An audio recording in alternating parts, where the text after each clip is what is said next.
E eu quero hoje conversar com você um pouco sobre o livro do Levítico, não é? É o terceiro livro da Bíblia. Já conversamos um pouco sobre o livro do Gênesis, do Êxodo, agora o livro do Levítico. Esse livro, não é? Existia lá no povo judeu, existia uma tribo chamada de Levi, das 12 tribos de Jacó. Uma delas era a tribo dos sacerdotes, a tribo daqueles que cuidavam do culto, do templo, eram os levitas. Não é? E esse livro, portanto, o livro do Levítico, é o livro que conta todos os holocaustos, as oferendas, os sacrifícios, as oblações, né, que o povo oferecia a Deus, que os sacerdotes judeus ofereciam no templo de Jerusalém a Deus, né, como parte da sua liturgia, vamos dizer assim, especialmente para o perdão dos pecados do povo. Havia os holocaustos, onde vítimas eram oferecidas, vítimas animais, as oblações, que eram outras ofertas, os sacrifícios pacíficos, né? Os sacrifícios pelo pecado. Então o povo tinha aí uma série de oferendas a Deus, desses sacrifícios de reparação. Tudo isso o livro do Levítico conta para nós, não é? E também tinham outras leis, ordenações relativas aos sacrifícios. Não é? É preciso entender que todas essas leis que Deus dava ao povo tinha o sentido principal de educar o povo a adorar um único Deus.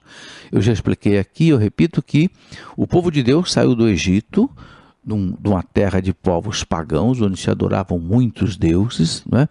E Deus levou esse povo pelo deserto 40 anos antes de chegar a Canaã, a terra prometida. Por quê? Porque Deus precisava educar esse povo, porque ele ia de novo enfrentar em Canaã muitos povos politeístas que adoravam muitos deuses, os cananeus, os filisteus, os moabitas e etc. Então Deus dá essas leis e vai assim como que levando o povo pela mão, para que o povo entenda que ele é o único Deus, não existem outros deuses, né? Todos os outros deuses são falsos, são ídolos, como diz o profeta, feitos de barro, feitos de pedra, não é? Então no livro do Levítico a gente encontra aí todas essas leis que hoje não valem mais para nós, porque Cristo atualizou, não é? A lei de Deus para nós, não mais aquelas coisas cheias de prescrições, não é? Por exemplo, nós encontramos aí no capítulo 11 animais puros e animais impuros. Isso não existe mais, não é? Eram costumes que o povo viveu naquele tempo, de repente até por questões de higiene e de saúde, não é? Separavam animais puros e impuros. Por exemplo, entre todos os animais da terra, aqueles que tinham, por exemplo, a unha, o casco fendido e dividido e que rumina, não é? Então, esses animais, eles podiam comer, né? Animais que tinham o casco fendido e que ruminassem, mas não podiam comer, por exemplo, aqueles animais que só ruminavam e que não tinham a unha fendida, ou que só tinham a unha fendida, mas que não ruminavam. Então, por exemplo, o livro do Levítico, aí no capítulo 11, você vai ver, ele cita alguns exemplos. Por exemplo, o coelho, como o coelho igualmente, né, ele coloca aqui, a estes tê-lo-eis por impuros, tal como o camelo, que rumina, mas que não tem o casco fendido. E como o coelho, igualmente, que rumina, mas não tem a unha fendida. Tê-lo-eis por impuros. Então, só eram puros que tinham a unha fendida, o casco fendido, cortado no meio, e que ruminassem, por exemplo, como o boi, a vaca. Esses podiam, né? E como a lebre também, que rumina, mas não tem a unha fendida, tê-la-eis por impura. Enfim, como o porco, que tem a unha fendida e o pé dividido, mas não rumina, tê-lo-eis por impuro. Entende? Esses costumes, por exemplo, que o livro do Levítico traz, eram costumes que valiam para aquele povo, não vale mais para nós hoje. O Cristo aboliu tudo isso. São Paulo mostrou muito bem tudo que Deus fez é bom. E São Pedro viu numa visão, você pode ver isso aí lá nos Atos dos Apóstolos, capítulo 10, onde Deus fala para Pedro que tudo é puro. Tudo que Deus fez é puro. Então esses costumes antigos, né, Deus tinha dado para os judeus, assim, Não sei, pode até ser até que na época havia alguma razão para isso, mas não era uma razão puramente religiosa. Tá? Também haviam as aves puras e as aves impuras. Né? Por exemplo, no versículo 13, aí do capítulo 11, você vai ver, entre as aves, eis as que tereis em abominação. Quer dizer, não podem comer.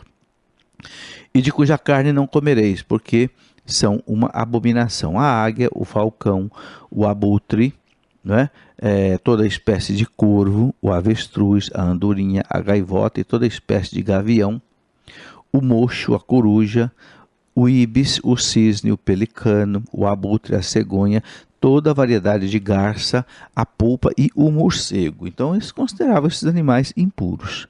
Mas veja, é preciso a gente notar que isso não é um critério religioso, era um critério assim mais de costume daquele povo, um meio que Deus usava para trazer aquele povo assim mais perto. Então você vai ver muitas coisas aí nesse capítulo 11. Mas é interessante que aí no capítulo 11 também a gente encontra uma coisa muito interessante. Deus já chamando esse povo à santidade.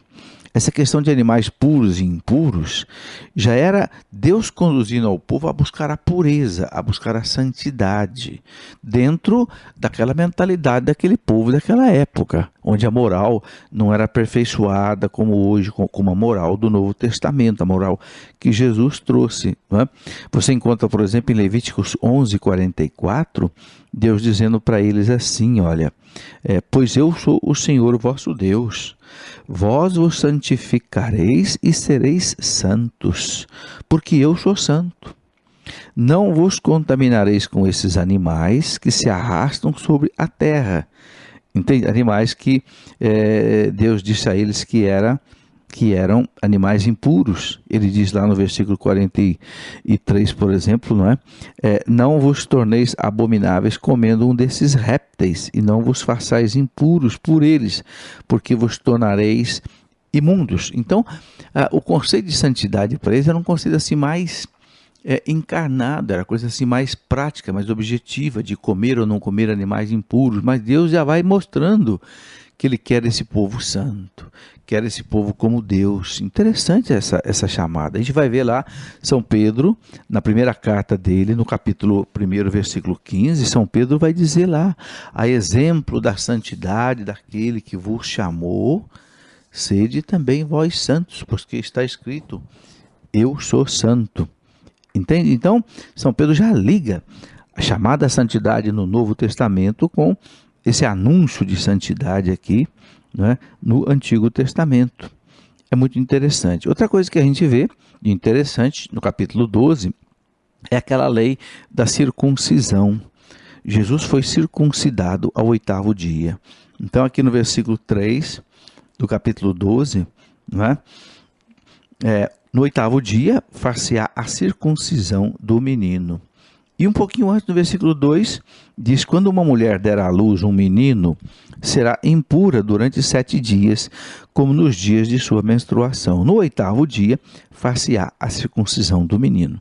Esta impureza não é uma impureza religiosa, é uma impureza para eles assim, ritual, que hoje não tem mais sentido nenhum. A igreja inspirada pelo Espírito Santo, assistida pelo Espírito Santo, entendeu que essas prescrições antigas que a gente encontra no livro do Levítico foram simplesmente para aquela época e que hoje não tem validade religiosa.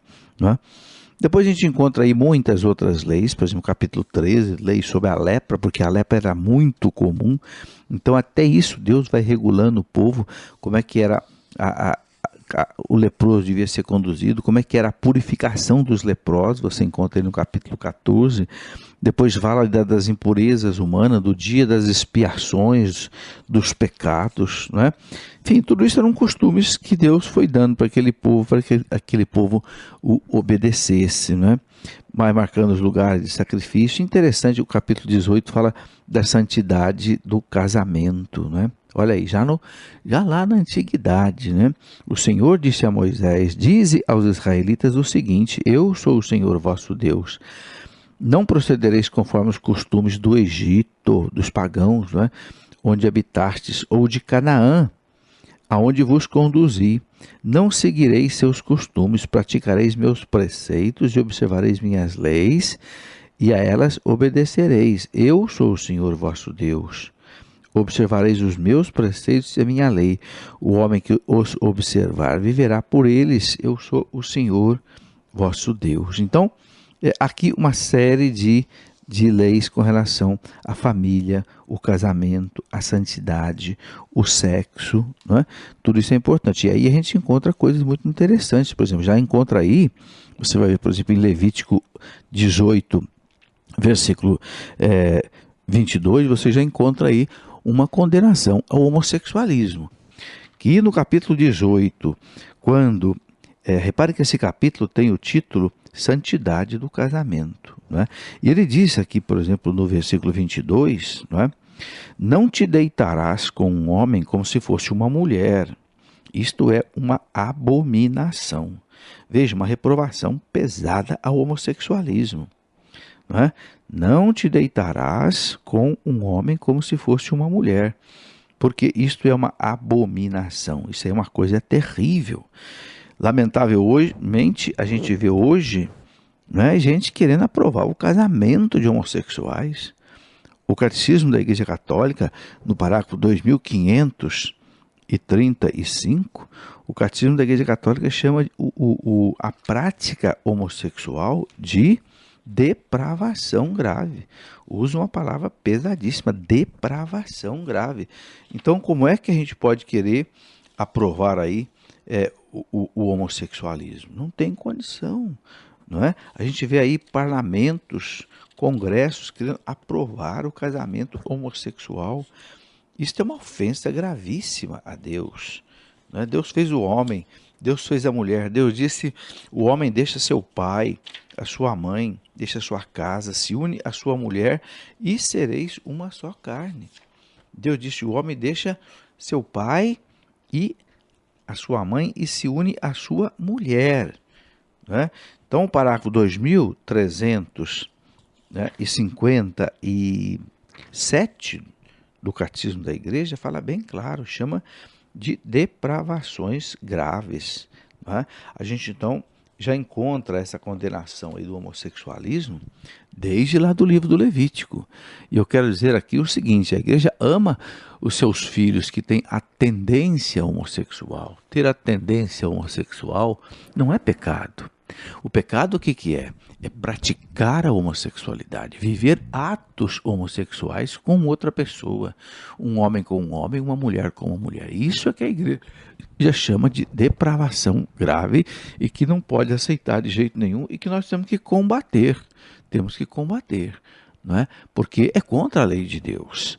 Então o livro do Levítico, já aí no capítulo 18, versículo 22, fala isso.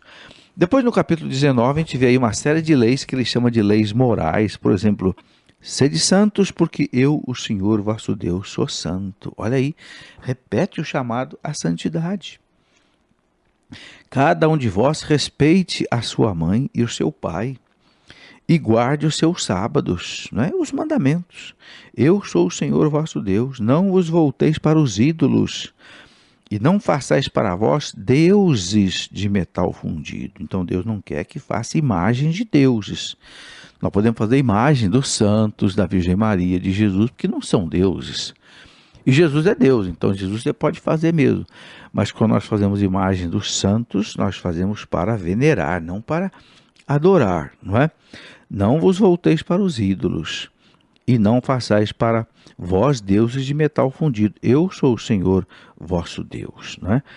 E aí ele vai dando aí uma série de preceitos morais. Eu acho muito bonito, por exemplo, aí no versículo 13, onde ele diz assim: não oprimirás o teu próximo e não o despojarás. O salário do teu operário não ficará contigo até o dia seguinte. Olha aí, o salário do teu operário não ficará contigo até o dia seguinte. Não amaldiçoarás um surdo, não porás algo como tropeço diante do cego, mas temerás o teu Deus, eu sou o Senhor. Não sereis injustos em vossos juízos. Não favorecerás o pobre, nem terás complacência com o rico, mas segundo a justiça julgarás o teu próximo. Está aí. Né? Bonito também o versículo 18, ele fala: não te vingarás. não te vingarás, não guardarás rancor contra os filhos de teu povo, amarás o teu próximo como a ti mesmo. Olha aí, amarás o teu próximo como a ti mesmo. Aquilo que Jesus falou já estava aqui no livro do Levítico. Você encontra aí capítulo 19, né, versículo 18, bem claro, né? Amarás o teu próximo como a ti mesmo, né? E depois ele vai dizer assim: eu sou o Senhor, guardareis os meus mandamentos, né? Guardareis os meus mandamentos. E ele promete a Deus a felicidade. No mesmo capítulo 18, 19, a gente encontra aí uma condenação também às incisões feitas na pele, né? Ou seja, as tatuagens, não é? A gente encontra aqui o versículo 26, que diz assim: não praticareis a adivinhação, nem a magia. Bom, essa condenação, adivinhação, magia, espiritismo, isso está cheio aqui na Bíblia, né? Ele fala assim: não fareis incisões na vossa carne por um morto, nem fareis figura alguma no vosso corpo. Eu sou o Senhor. Né?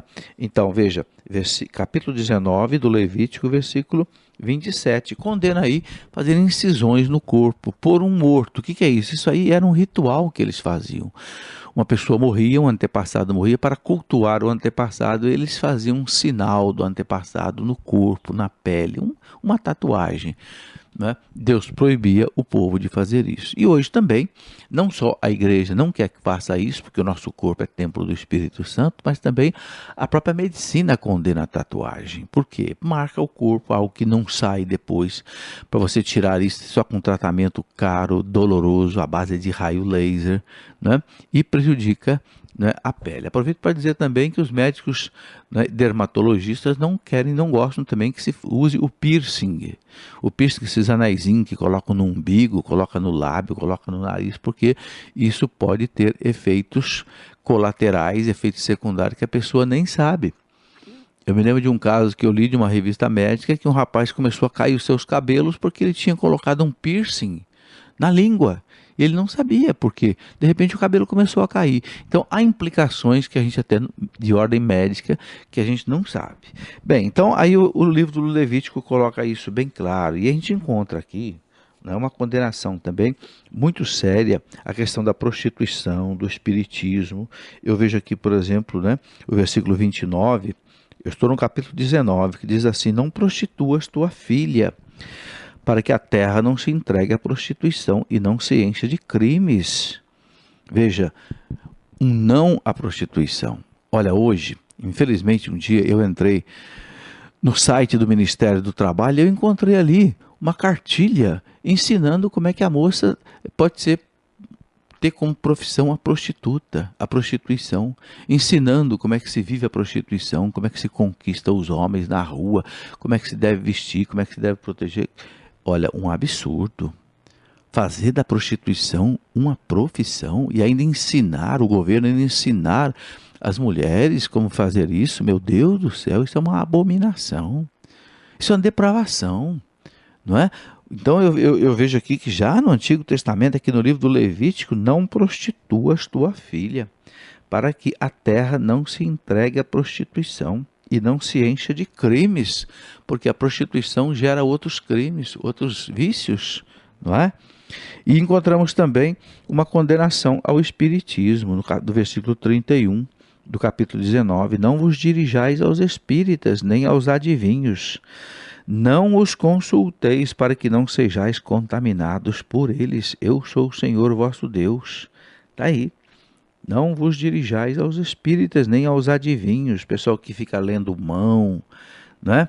Quiromancia, ou consultando os mortos, necromancia, ou olhando para cristais, jogando búzios e pauzinhos e não sei o que mais, tudo isso aí que é adivinhação, magia, não podemos viver. Né? Já o Antigo Testamento proibia isso e a igreja também, no Novo Testamento, também proíbe isso.